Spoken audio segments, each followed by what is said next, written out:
एक बड़ा सा किस्सा है। एक व्यक्ति था, वो अपने किसी फकीर के पास गया और फकीर को जाके कहा कि मेरे को समझ में नहीं आया जीवन का मोल क्या है, आप मुझे जीवन का मोल बताओ।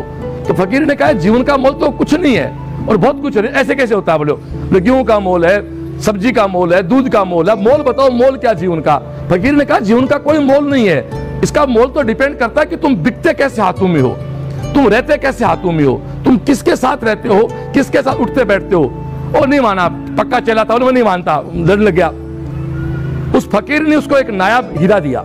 एक नायाब हीरा था, उस गांव के व्यक्ति को दे दिया जो बिल्कुल अनपढ़ था। कहा ये पत्थर का टुकड़ा है, तू इसका मोल करके आ जा। और सिर्फ बेचना नहीं है, मोल तेरे गांव की थड़ी जो है, तेरे गांव में सब्जी की दुकान है, वहां से लेके और दिल्ली तक मोल करके आएगा। किराया पकड़, ये किराया दे दिया तेरे को मैंने और बेचा कहीं नहीं। अब वो पत्थर लेके गांव की सब्जी की दुकान होती है हमारे स्टैंड पे, वहां गया।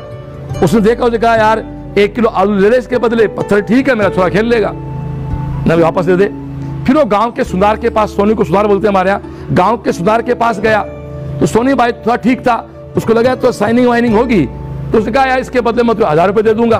तो 1 किलो आलू से कहाँ गया वो, 1000 रुपये में आ गया। फिर वो भिवानी चला गया डिस्ट्रिक्ट पे, वहां थोड़ा बड़ा सोनी भाई बैठा था, उसको लगा इस पत्थर में कुछ तो है, कोई तो इसमें हीरे वीरे की मात्रा है। उसने कहा 10,000 रुपये दे दूंगा तेरे को मैं। अब आदमी का चक्री खा गया, 1 किलो आलू कहाँ गए, 10,000 रुपये आ गए। फिर कहा नहीं अब दिल्ली चलते हैं। वो दिल्ली गया, दिल्ली जोहरी बाजार में गया, वहां एक जोहरी के पास गया। जोहरी ने उस पत्थर को देखा, सबसे पहले मखमल लाया, मखमल कपड़ा बिछाया, मखमल पे रखा, उस हीरे को प्रणाम किया और फिर उससे कहा भाई क्या चाहता है, मेरी दुकान ले ले, सब कुछ ले ले, मेरी सारी तेरे नाम कर दूं प्रॉपर्टी, मुझे दे दे।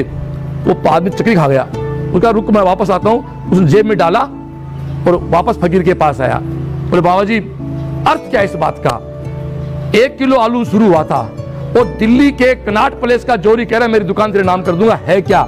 वो एक बहुत ही नायाब हीरा था, एक डायमंड था, जिसकी कीमत किसको आप बेचते हो उसके हाथों में डिपेंड करती है। इसलिए जैसे माहौल में आप रहोगे, जैसे टीचर्स में आप रहोगे, जैसी बात आप, इसका एक दूसरा एग्जांपल हो रहा है। आप यहाँ, ये आपका गांव है, आप भिवानी जाओगे ना तो वहां ढूंढोगे कि मेरे गांव का आदमी कौन है। आपकी राजधानी चंडीगढ़ चले गए आप, वहां जाओगे तो आप ढूंढोगे भिवानी का कौन है। आप दिल्ली जाओगे तो ढूंढोगे कि हरियाणा कौन है। आप विदेश जाओगे तो ढूंढोगे भारत का कौन है। जितना ऊपर जाओगे उतना दायरा बढ़ता जाएगा। तो मैं ये कहना चाहता हूं, बच्चों को आगे बढ़ाना है, बच्चों को अच्छा माहौल देना है।